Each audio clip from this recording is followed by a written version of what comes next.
हर चीज़ को मेरा बनाने के लिए ना ये मश्क है।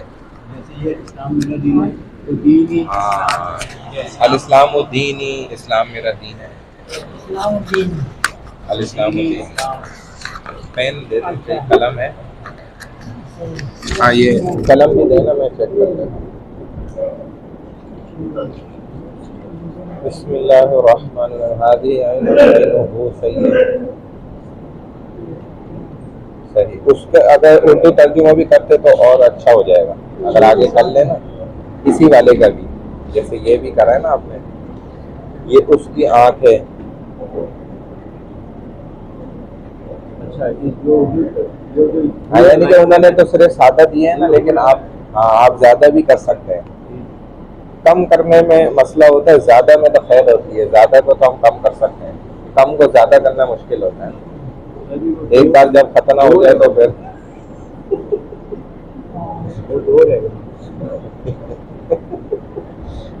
क्या दो क्या रहेंगे। हाँ ये मेरा भाई है, हाजा आती आईना आती नहीं। तुम्हारा भाई का है तो आईना अखू का होता है तुम्हारा, ये मतलब सही होगा।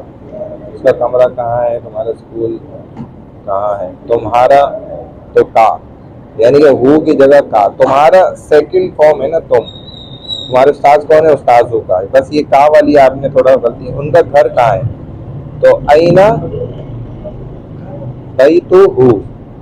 अब उनका आ गया ना तो उनसे पता चल रहा है वो पीछे जो है वो हु, ये मेरा साथी है। हादा जमीली, जमीन साथी को सदीकी भी कह सकते हैं, दोनों एक ही बात है।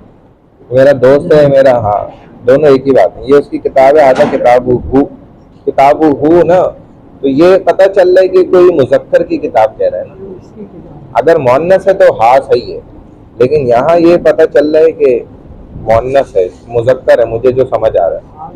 खैर चले, अगर मुजक्कर है तो किताबु हु हो जाएगा। ये उसकी कॉपी है, हादिही कुर्रासतु हु, अगर वो मुजक्कर है। बाकी सही है।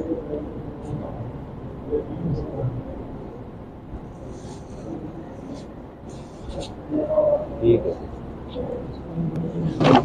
हाँ वहाँ हादा किताब सही है माशाल्लाह। हादिही गुरफा,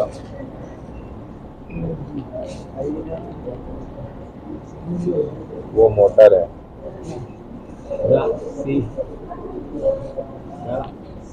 मैदान के बाद सही है, औरत है।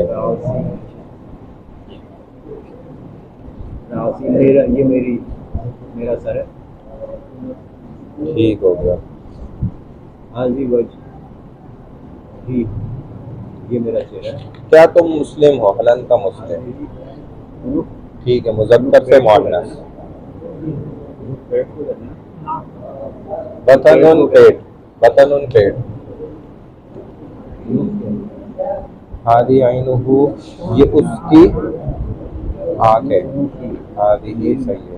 ये तो हाँ लगाना था ना, हु, हाँ हु लगाना था। बिल्कुल बाकी इससे जो है ना वो हाजिरी में सही। अच्छा जी, बिस्मिल्लाहिर्रहमानिर्रहीम। आज 26 तारीख है।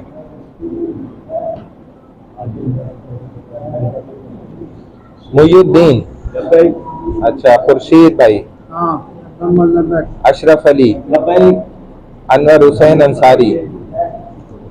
अनवर हुसैन भाई गायब है, गायब है ना, आप है ना, हाँ तो बोल नहीं रहे ना। मोहम्मद जावेद, अच्छा मोहम्मद जावेद भाई आए हुए हैं, पता नहीं बोल कर गए कुछ के मैं किताब ला रहा हूँ या क्या है। मोहम्मद इमरान, ये तो नहीं आ रहे आजकल। मोहम्मद इलियास, अब्दुल वहीद अंसारी, आकिब खालिद, मोहम्मद रफीक, अब्दुल वहीद भाई नौमान, मोहम्मद अफजल भाई सुलेमान, मोइनुल हक। ठीक है जी, अच्छा जी। बिस्मिल्लाहिर्रहमानिर्रहीम। हम्दन कसीरन तय्यबन मुबारकन फी रब्बि इश्रह ली सदरी व यस्सिर ली अमरी वहलुल उक़दतम मिन लिसानी यफ़क़हू क़ौली। रब्बी यस्सिर वला तुअस्सिर वतम्मिम बिल खैर वबिका नस्तईन या फत्ताह या फत्ताह या फत्ताह। अब हम एक तो तकर्रुल अस्बाक हम रिपीट करते थे, रिवीजन ना अस्बाक का, तो अब हम ऐसे करेंगे, एक एक दर्स आपको दिखाएंगे नहीं अब, लेकिन मैं बता दूंगा जो जो हमने सब पढ़ लिया, क्योंकि अब तो माशाल्लाह जहन में दिमाग में चीज़ें बैठ रही हैं। तो हमने पढ़ा एक मुज़क्कर करीब, इसमें इशारा के लिए हाजा, थोड़ा दूर के लिए जाका मुज़क्कर में, ज़्यादा दूर के लिए जालिका, मुअन्नस के लिए हादिही, थोड़ा दूर के लिए तिलका, ज़्यादा दूर के लिए तिलका, बेजान चीज़ के सवाल करने के लिए ये क्या है, मा हादा, मा जाका, मा जालिका, मा हाजिही, मा तिलका, जानदार इंसान के लिए मन हादा, मन जाका, मन जालिका, मन हादिही, मन तिलका। फिर हम आ गए इसके साथ एक लफ्ज और के ऊपर जो के था लिमन और हल। लिमन किसके लिए, लिमन हादल किताब, ये किताब किसकी है, लिमन हादल कलम, ये कलम किसका है, इस तरह। फिर हल हमने इस्तेमाल किया क्या के लिए, हल अंता मुस्लिम, हल अंता पाकिस्तानी, क्या तुम पाकिस्तानी हो, क्या तुम मुसलमान हो, हल अंता मिन कराची, क्या तुम कराची वाले हो, हल अंत तस्कुनु मिन कराची, ये समझाने के लिए। वरना अब यूं बोलते हैं हल तस्कन फी कराची, हल तस्कन कराची, क्या तुम कराची में रहने वाले हो। सकना यस्कुनु सुकना, जैसे आप कहते हैं सुकना यानी कि रिहाइश। तो अंता, हल अंता तस्कुनु फी कराची, क्या तुम कराची में रहने वाले हो। तो हल का माना ये। अब आगे आ जाए तो हमने फिर पढ़ा मजीद ज़मायर, ये तो इशारात और इस्तिफामिया, यानी कि जिनसे हम इशारा करते हैं और सवाल करते हैं, इस्तिफामिया माना सवाल वाले हुरूफ थे। फिर हम ज़मायर पे आ गए। ज़मायर में हमने कहा अना, नहनु, नहनु, अंता, अंतुमा, अंतुम, अंती, अंतुमा, अंतुन्ना, हुआ, हुमा, हुम, हिया, हुमा, हुन्ना, अना या, नहनु ना, उसका मुख्तसर ज़मीर, अंता का, अंतुमा कुमा, अंतुम कुम, अंती की, अंतुमा कुमा, अंतुन्ना कुन्ना, हुआ हु, हुमा हुमा, हुम, हिया हा, हुमा, हुन्ना, यही थे। फिर आगे हम, तो हमने अल इमला कर लिया, वहां पे सबक को समझ लिया। अद्दर्सुस साबे, सफ़ा नंबर 21 पे हम आ गए थे। वहां पे हमने हु ज़मीर को पढ़ा, हा ज़मीर को पढ़ा, मुज़क्कर और मुअन्नस के लिए जो होती है।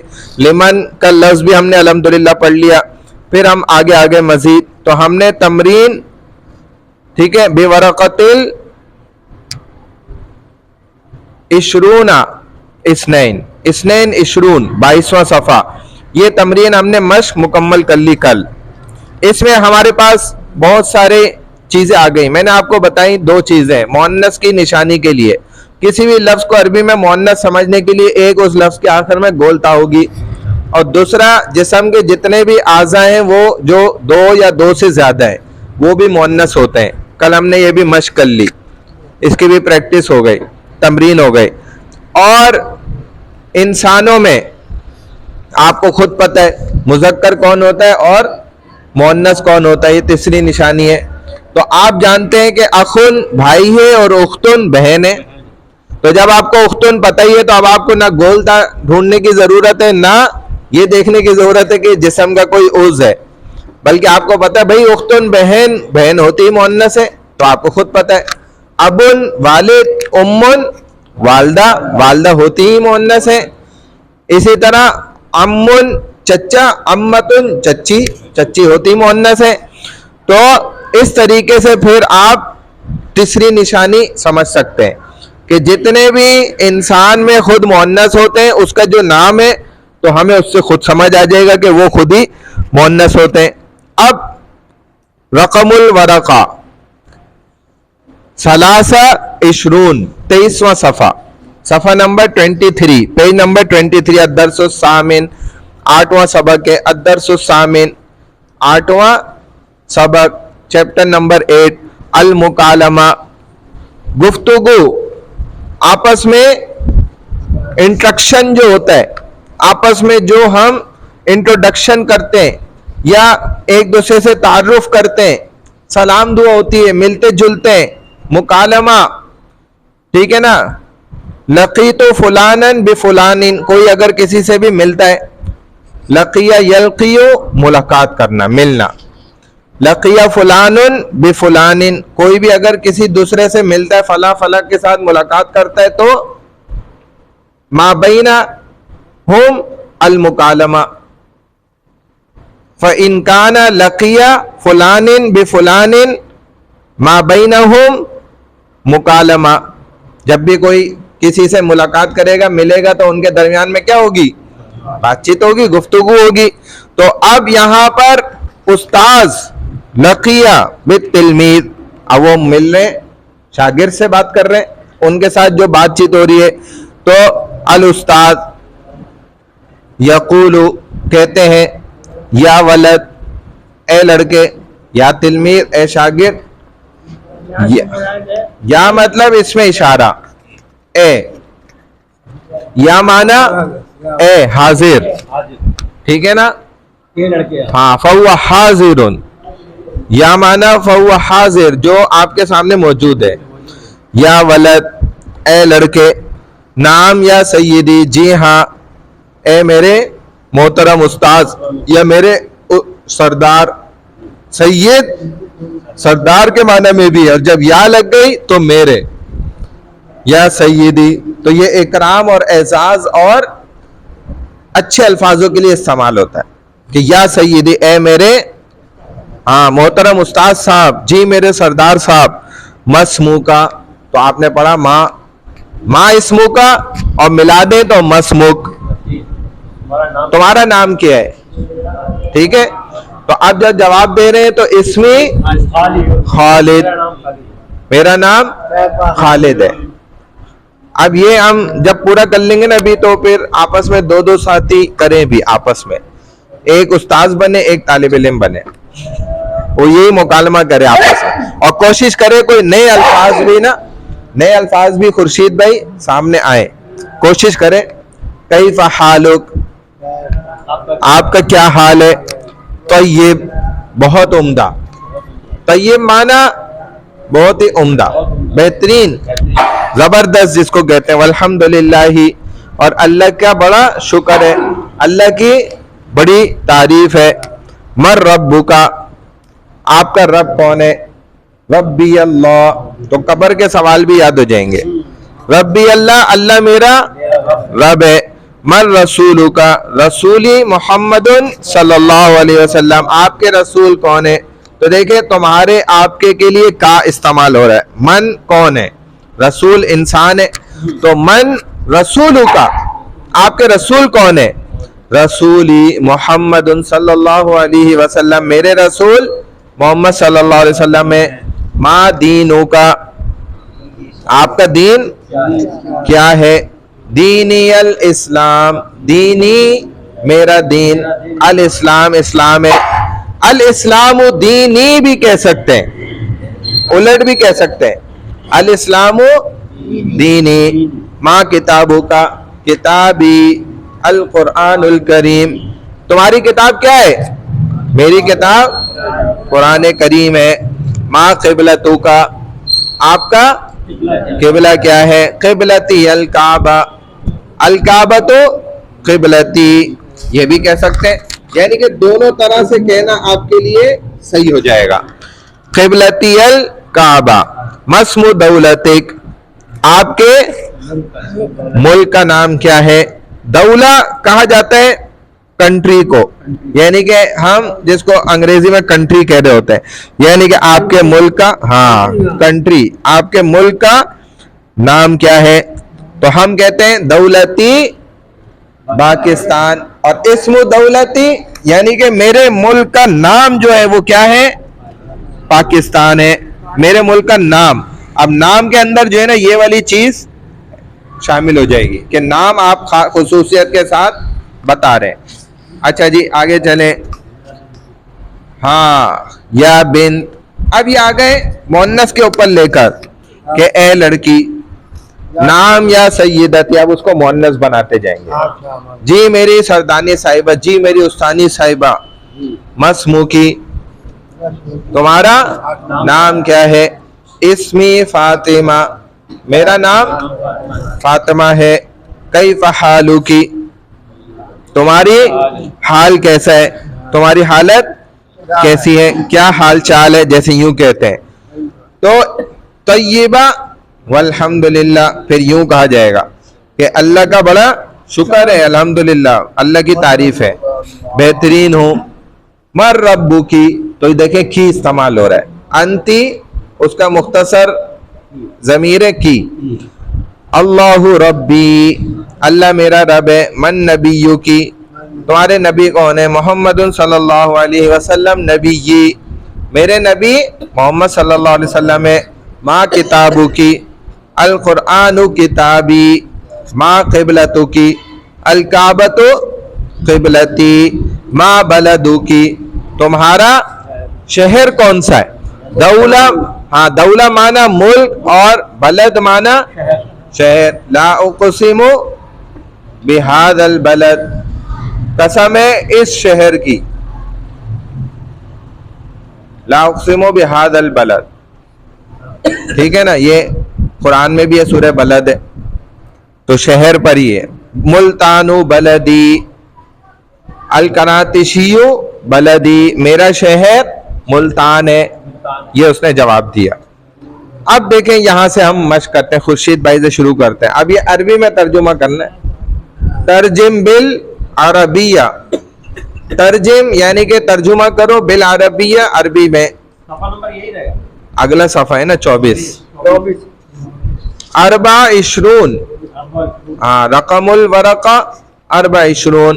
तो अब मैं तालिब इल्म हूँ, ये रहा, मैं तालिब इल्म हूँ। अना तालिबुन, हाँ बड़ा आसान है। अना तालिब, मैं तालिब इल्म हूँ। हाँ मेरा नाम खालिद है। अना खालिद तो है कि मैं खालिद हूँ। मेरा नाम, अना क्यों कह रहे हैं? मेरा, हाँ इसमें खालिद। मन तो होगा कि कौन, मेरा नाम खालिद है। इसमें खालिद, मेरा नाम खालिद है। ये मेरा मदरसा है। हाँ हादा मदरसती, ये मेरा मदरसा है। वो मेरी दर्सगाह है। दर्सगाह फस्ल, फस्लुन दर्सगाह। वो मेरा नहीं, वो मेरी दर्सगाह है। वो जाका या जालिका कुछ भी ले आए। फसली, जालिका फसली, जाका फसली, वो मेरी दर्सगाह है, वो मेरी किताब है। जी हाँ वो मेरी किताब है।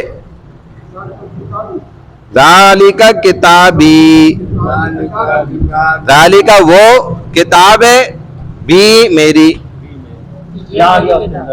हाँ और ये मेरी कॉपी है।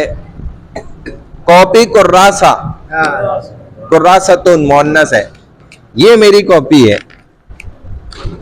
ये मोन्नस के लिए क्या आता है? ये एक मोन्नस चीज करीब। हादिही कुर्रासती, ये इसमें इशारा याद रखना जरूरी है। हादिही कुर्रासती, ये मेरे उस्ताद हैं। उस्ताद मुज़क्कर ही होते हैं, उस्ताद को उस्ताद ही बोलते हैं।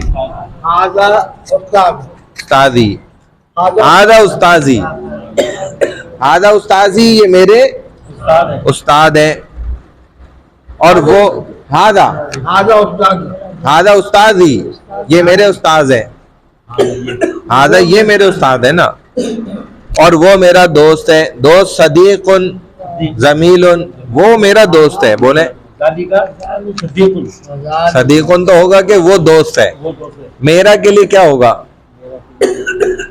या लगाएंगे ना। किस पे या लगाएंगे?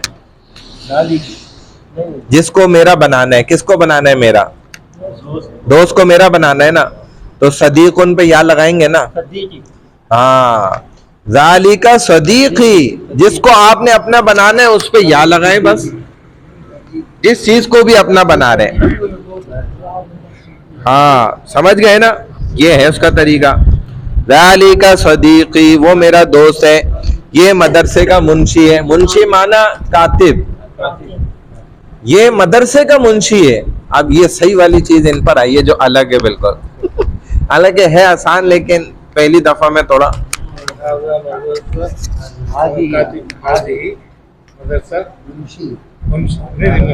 एक मिनट। हादा मदरसा कातिब, ये मदरसा है, कातिब है। हाँ, मदरसे का मुंशी है, कातिब है। चले, कातिब लफ्ज मुंशी को ही कहते हैं।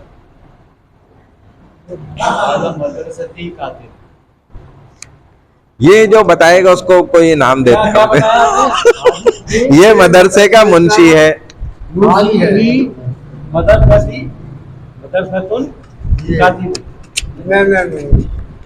क्योंकि इधर बहुत आसान है, हालांकि मैं जैसे ही बताऊंगा आप बोलेंगे अरे ये था। ये मदरसे का मुंशी है। कातिबी तो होगा कि मेरा मुंशी है, मदरसे का है। देखें, ये आप चीज कर चुके हैं, ये कोई नई भी नियत नहीं। आपने बोला कि ये उसका घर है, तो हादा बैतुहु, आपने कहा ना ये उसका घर है। तो मदरसे का मुंशी है, तो हादा कातिबुल मदरसा।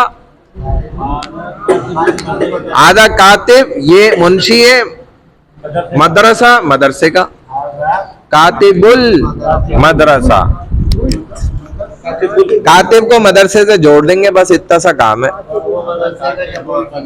हाँ, आधा कातिबुल कातिब। हाँ, मैंने मुंशी का तो तर्जुमा खुद बता दिया था ना अरबी में। नीचे लिखा हुआ भी होगा, यहाँ होगा जरूर ये लिखा हुआ। देखें, ये रहा कातिब, उसी पे ना सफा नंबर आप कौन से पे? 24 पे आए ना, ये लिखा हुआ हादा कातिबुल मदरसा, ये मदरसे का मुंशी है।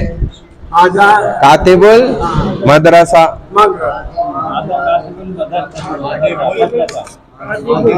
कातिबुल मदरसा, आधा कातिबुल मदरसा। और वो मदरसे का चपड़ासी है।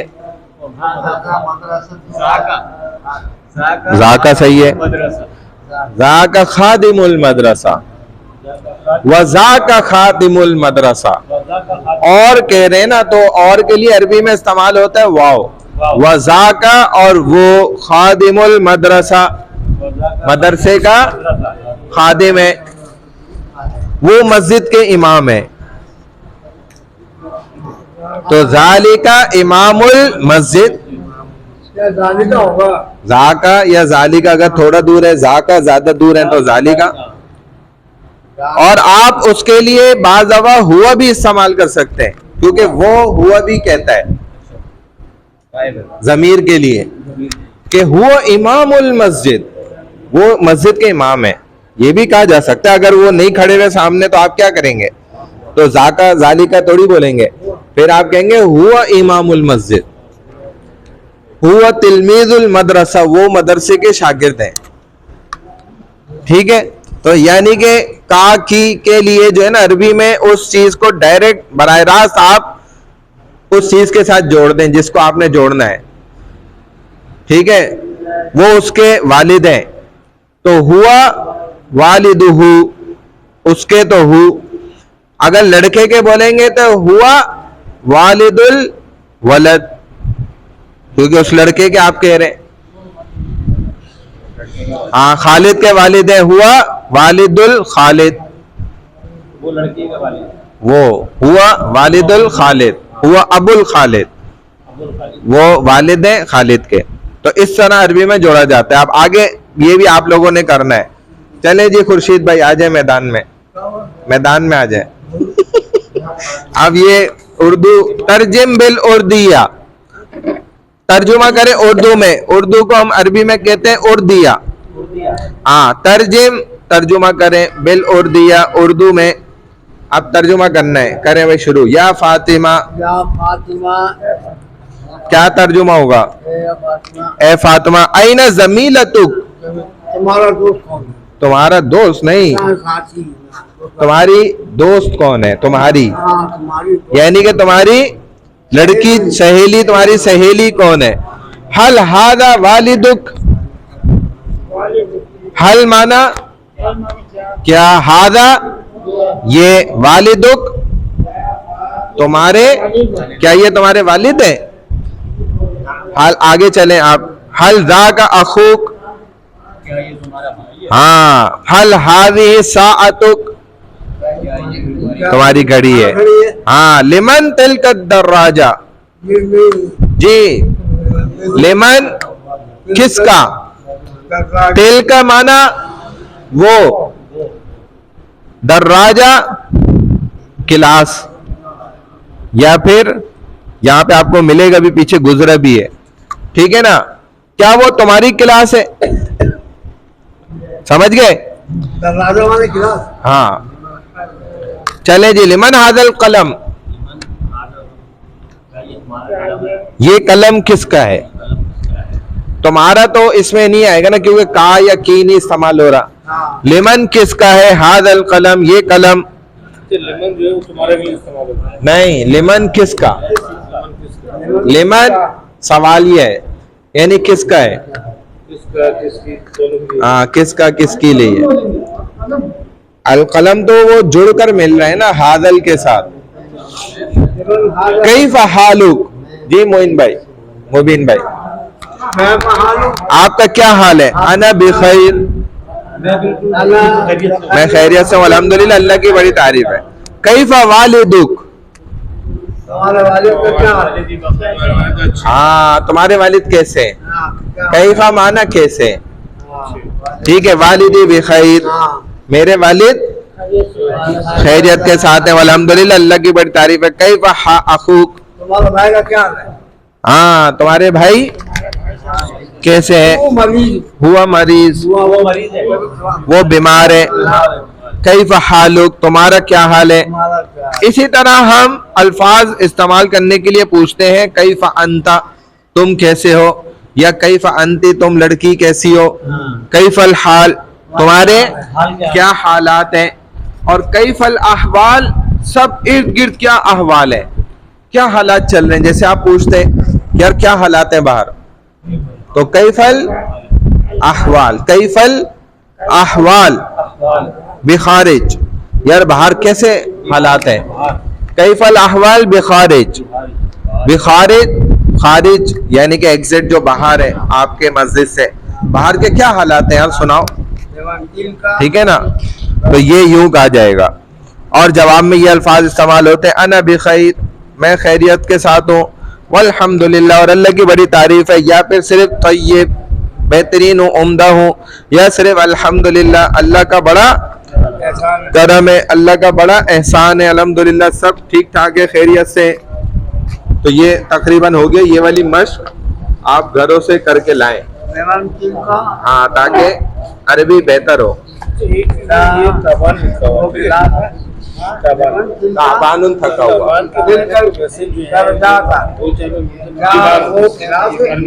हाँ सुस्त हो बिल्कुल। ताबुन असल में थके हुए को ही कहा जाता है, ताब। हाँ यहाँ तक, बिल्कुल बिल्कुल। तुम्हारा क्या हाल है?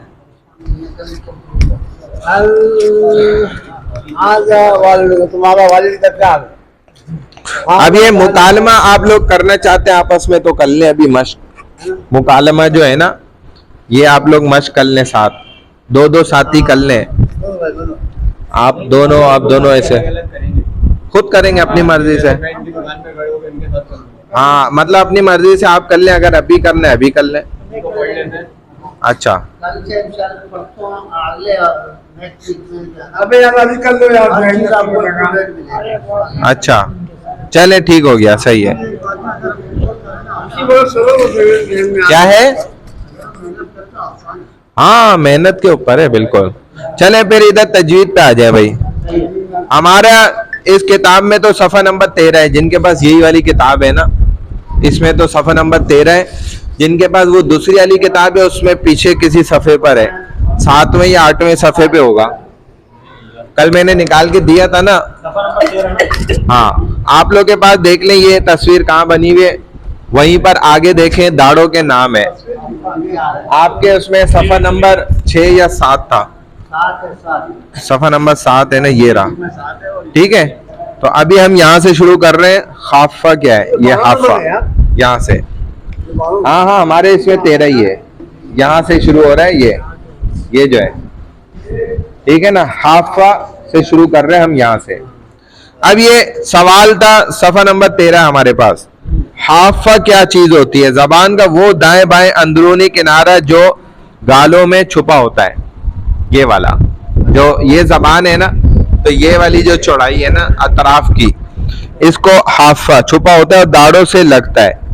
बाज दफा ये गाल अंदर का हिस्सा उन दाढ़ों के बीच में आ भी जाता है, और अगर एक से ज्यादा बार आ जाए तो मजा आ जाता है। खैशूम क्या है? नाक का ऊपर वाला अंदरूनी हिस्सा, यानी कि नाक के अंदर जो ऊपर की जानिब है ना हिस्सा, जो अंदर की तरफ है छुपा हुआ, और यहाँ पर एक बांसा होता है, ठीक है ना, बांसा अल्लाह ने बनाया है, तो उसी से इंसान की आवाज बिल्कुल लेवल में ठहर के और सही खूबसूरत बन के अदा होती है। अगर वो बांसा भी हिल जाए, जैसे बाल लोगों का होता है, तो आप उनकी आवाज में सुनते हैं, नहीं नहीं नहीं, नाक में, नाक से जो चल रहा है हलक तक जा रहा है। तो जब ये खराब हो जाए तो फिर उस बंदे की आवाज भी बदल जाती है, हाँ ऐसे ऐसे हो जाती है थोड़ी, तो ये खराब होने से। तो ये भी बिल्कुल सही है, तो आवाज सही सालिम खूबसूरत और सही अदा होती है। अदना हाफा क्या होता है? हाफा का वो अगला हिस्सा जो जवाहिक से लगे।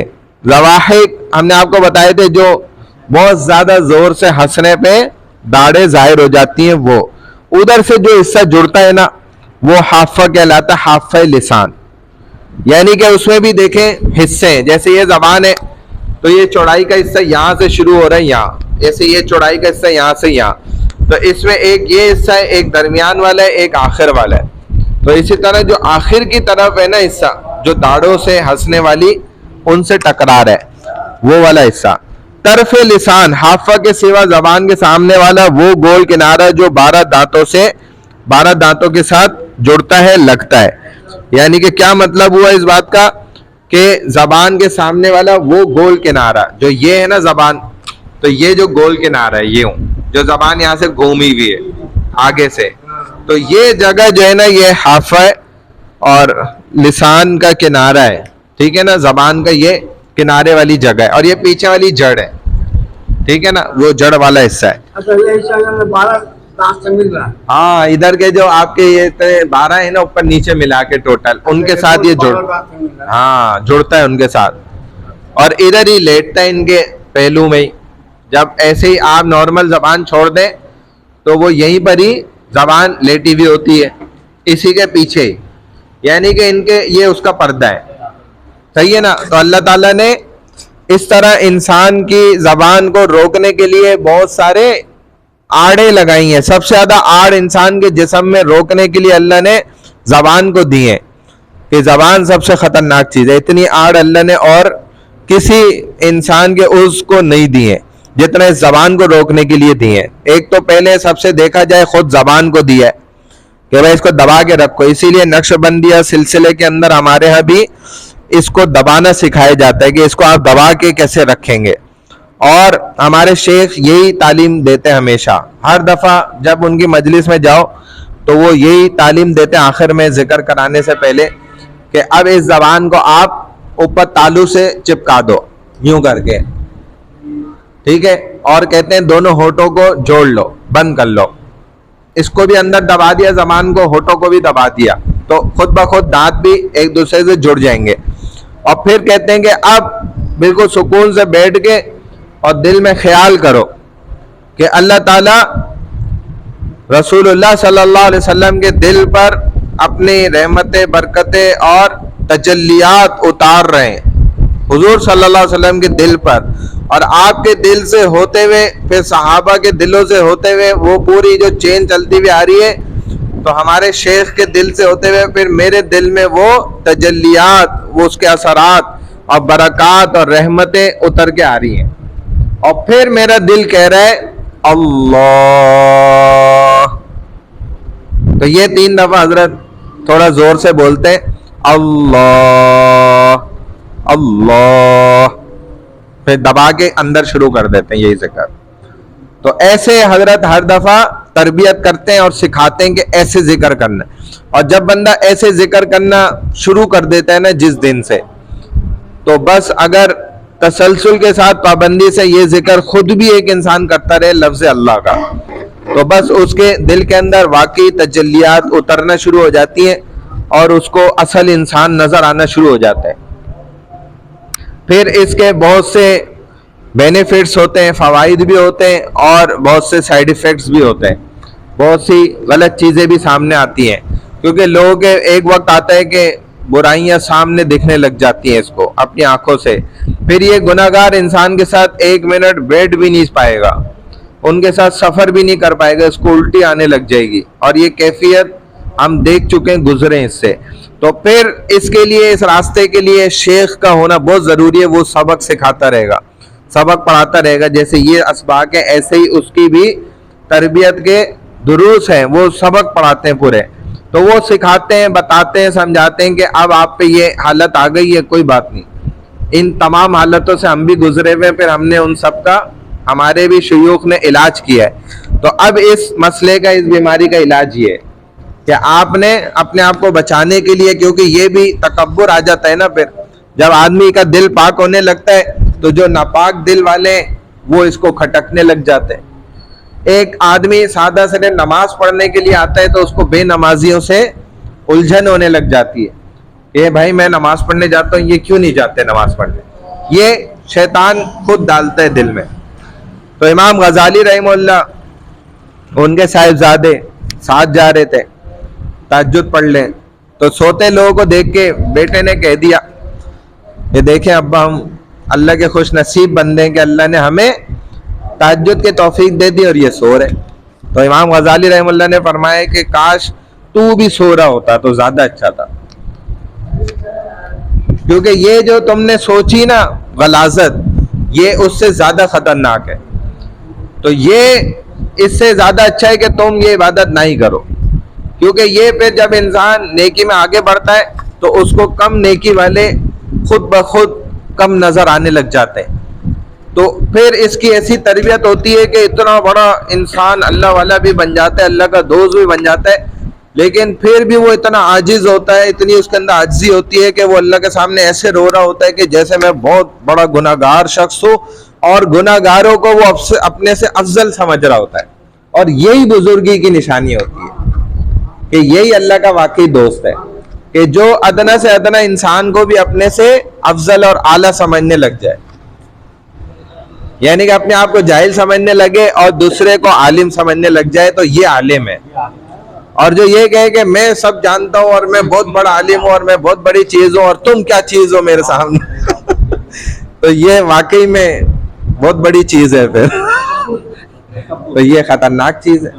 इसी का इलाज अल्लाह वाले करते हैं। तो ये इसके फिर असबाब चलते हैं, सबक चलते हैं, उसमें ये सारा इलाज हो जाता है। रअसुन लिसान क्या है? रअस लिसान, रअस तो जड़ को कहते हैं, मैंने बताया भी, जैसे जबान है तो सामने वाली जबान की नोक जो सनाया से लगे, हाँ ठीक है, नोक है जो ये वाली नोक, तो ये जब इन दो दांतों से या इन दो से लगता है किनारा, ये है। लहात क्या होता है? हलक की तरफ, तालू के आखिर में नरम हिस्सा, हलक की जानिब अब तालू है, उधर एक नरम हिस्सा मौजूद है, ठीक है ना, वो आपको नजर आएगा। अगर आप पूरा मुंह खोल के रोशनी मार के देखें तो आपको दिखेगा शीशे के सामने। इतबाक शफतैन, शफा होठ को कहा जाता है। शफतैन जब या नून लग गया तो दो होठ, डबल, ठीक है। इससे क्या मुराद है? दोनों होठों का बंद करना, यूं बंद रखना, ये इन, हाँ, इतबाक, बंद रखना, बंद रखना दोनों होठों को, इतबाक। इंजिमाम शफतैन, दोनों होठों का गोल होना, यूं वाव में जैसे होता है, गोलाई से शुरू होके आगे बढ़ के फिर गुलाई पे खत्म, वाव। अक्सर हलक क्या है? सीने से मिला हुआ गले का आखिरी हिस्सा, जो ये गले का हिस्सा यहां जाके सीने से जुड़ गया, ये अक्सर हलक है, हलक के हिस्से। फिर वस्ते हलक, हलक का दरमियान वाला हिस्सा। फिर अदना हलक, जो मुंह की तरफ से गले का ऊपर वाला हिस्सा जुड़ा हुआ है, ये हलक के भी 3 हिस्से हैं, ठीक है ना, ये उसके पार्ट हैं, हिस्से कहलाते हैं। चले ये भी अल्हम्दुलिल्लाह, हाँ हाँ यही तक रखे, इसलिए मैं ज्यादा नहीं कर रहा, ताकि आप इनको दोहराते रहें और ज़हन नशीन कर लें, दिमाग में बिठाएं। फिर हम आहिस्ता आहिस्ता एक दफा इसको पूरा खत्म करेंगे तो दोबारा इसी किताब को शुरू करेंगे नूरानी कायदे के साथ। उसमें पढ़ने अभी सीखेंगे ना, मखारिज, हुरूफ कैसे अदा करने, फिर सूरतों पे आ जाएंगे आहिस्ता आहिस्ता। हाँ हाँ ना, ये दिल जारी हो जाता है, दिल से फिर बंदा अल्लाह को याद करता रहता है, तो फिर सोते में भी अल्लाह याद रहते हैं, जागते में भी याद रहते हैं, हर जगह पे फिर अल्लाह बोलते नहीं है। हाँ, तो हमारे यहाँ क्या है, आवाज से नहीं है जिक्र, खामोशी से है जिक्र, बिल खफी, छुपा के जिक्र। और हजरत आयशा रजी अल्लाह तआला अन्हा फरमाती है कि ये 70 गुना ज्यादा अफजल है तमाम अज़कार से। जितने भी जिक्र किए जाते हैं ना, ला इलाहा इल्लल्लाह, ला इलाहा इल्लल्लाह, एक बंदा आवाज से कर रहा है, तो इससे ज्यादा अफजल है अंदर कर रहा है, अल्लाह, जो भी कर रहा है जिक्र अंदर कर रहा है, खामोशी से। तो वो स्पीकर पे जो हो रहा होता है ना,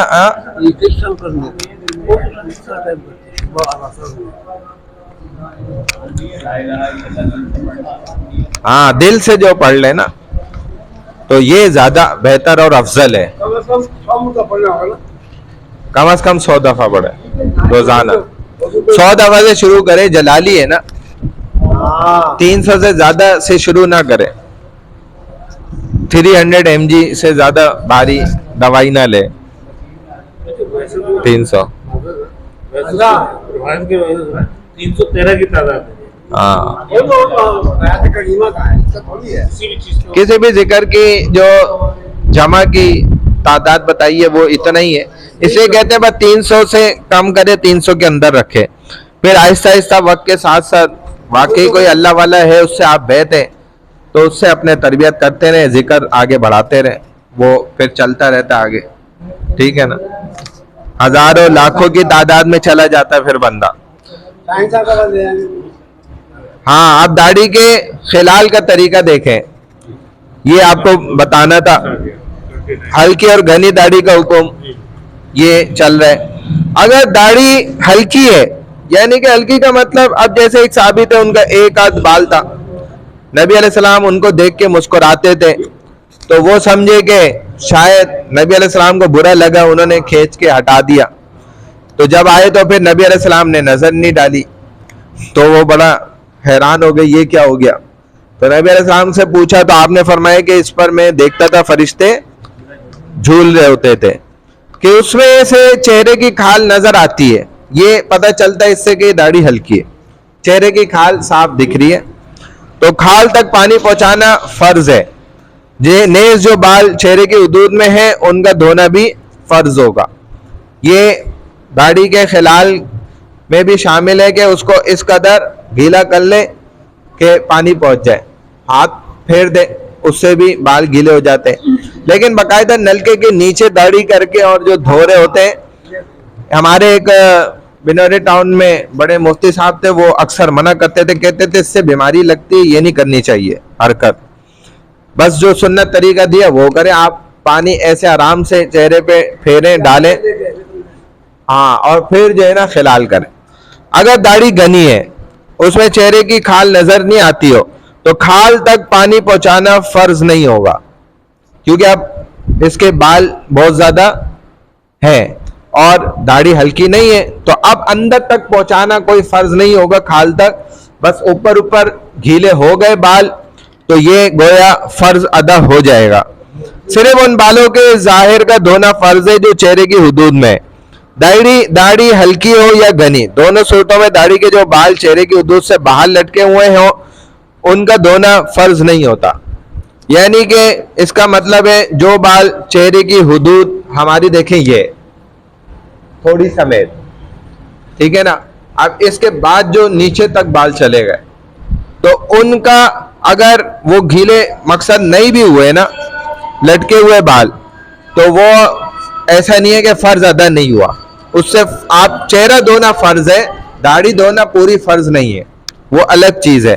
तो अलबत्ता इनका मसा करना सुन्नत है, मसा पूरे बालों का कर ली, ये सुन्नत है। अगर दाढ़ी घनी हो तो चेहरा धोने के बाद मसा के साथ साथ उसका खिलाल करना भी सुन्नत है, क्योंकि घनी दाढ़ी में खिलाल जरूरी होगा। हाँ, ऐसे करें, ये ज्यादा बेहतर है, तो इससे कंघी भी फिर जाती है, आपके बाल भी खुल जाते हैं। जब गीला होता है तो आराम से फिर जाता है हाथ। तो घनी दाढ़ी में ऐसा करना चाहिए। दाढ़ी के खिलाल का तरीका ये है कि दाएं हाथ में पानी लेकर थोड़ी के नीचे के बालों में डाले यूं करके, और दाएं हाथ की पुश्त गले की जानिब करके उंगलियां बालों में डालकर नीचे से ऊपर की जानिब ले जाए। ये खिलाल का तरीका होगा जो घनी दाढ़ी वाले लोग हैं। हाँ, ताकि असल मकसद है ये पूरी खाल जो अंदर है ना हमारी थोड़ी वाली, वो गीली हो, दाहिना हाथ सीधा, ठीक है ना। ये अब वजू को तोड़ने वाली चीजें क्या है, बस ये समझ लें, फिर हम खत्म करते हैं। सफा नंबर 29 पूरा हो जाएगा। वजू को नवाकिस तोड़ने वाली चीजें ये हैं, शर्मगाह से पेशाब कर दिया, पाखाना निकल गया, हवा खारिज हुई वगैरह, इनके निकलने से क्या होगा, वजू टूट जाएगा। शर्मगाह से अगर हवा आई तो उससे वजू नहीं टूटता। बाज़ दफा ऐसा होता है जिस्म से खून निकल गया कहीं से भी, पीप या कोई और नापाक चीज निकलकर बह जाना, किसी भी किस्म का पानी निकला बह गया, उससे भी वजू टूट जाएगा। जिस्म से खून निकला, पीप निकली, कोई और पानी किसी किस्म का निकला, नापाक चीज है निकलकर बह गई, इससे वजू टूटता है। मुंह भर के उल्टी कर दी, इससे वजू टूटेगा। मुंह भर के की, अगर थोड़ी थोड़ी की और वो पूरी जमा कर ली जाए, अंदाजा लगाए और मुंह भर के का अंदाजा हो जाए तो वजू टूट गया। लेट कर या टेक लगाकर सो गया, चाहे नमाज में ऐसा जमीन से चिपक के सजदा करा और सो गया तो भी वजू टूट जाएगा। या टेक लगा ली पीछे दीवार से या कुर्सी पे तो वजू टूट गया। बेहोश हो गया तो बेहोशी में अब आज़ा क्या हो जाते हैं, ढीले हो जाते हैं। पता नहीं है उस ढीले आज़ा के अंदर इसकी हवा खारिज हो गई, कोई और चीज निकल गई, नहीं पता इसको। मजनून हो गया, पागल आदमी हो गया, उसका वजू वैसे टूट जाएगा, क्योंकि अब उसको होश नहीं, किसी चीज का उसको होश होते हुए भी कोई पता नहीं। नशा हो जाना, नशे में जैसी गया वजू खुद ही टूट जाएगा, और ये सजा भी है। इसीलिए नशे आदमी जब तलाक भी देगा तो वो हो जाती है नशे की हालत में। नशा क्यों करा था, ये सजा है, ताकि इसको सजा मिले और पता चले कि ये होता है गुनाह का बाबा। हालांकि नशा अगर दवाई से होगा ना तो तलाक नहीं वाक़ई होती, बड़े मसाइल है शरीयत के। दवाई का नशा इसकी सजा नहीं देता इसको शरीयत। हाँ, कर रहा है तो वो तो फिर नशा ही हुआ ना, वो तो हम कह रहे हैं कि बीमारी के लिए इस्तेमाल किया है, तो नशे में चला गया तो इसका कसूर नहीं। अब अगर तलाक दे दी नशे में, वो वाली नहीं होगी, वरना हो जाएगी। दूसरा नशा इसने भंग पी दी या और कुछ किया था, नमाज में कह लगा दिया, यानी कि आवाज निकल गई, अगले को सुनाई दी, तो उससे वजू टूट जाता है। नमाज में सजा है, क्या कहा? टेक लगा के मतलब आप सो गए, सिर्फ टेक लगाने से नहीं टूटेगा। हाँ, आपकी आग लग गई। जैसे कुर्सी में नमाज पढ़ने टेक लग गया। हाँ, कुर्सी पे तो बहुत लोग सोते हैं माशाल्लाह, हमने खुद देखे। सोते नहीं, नमाज पढ़ रहे हैं। नमाज पढ़ते हुए सोते हैं हजरत, आप रमजान में देखिएगा। सदक़ल्लाहुल अज़ीम।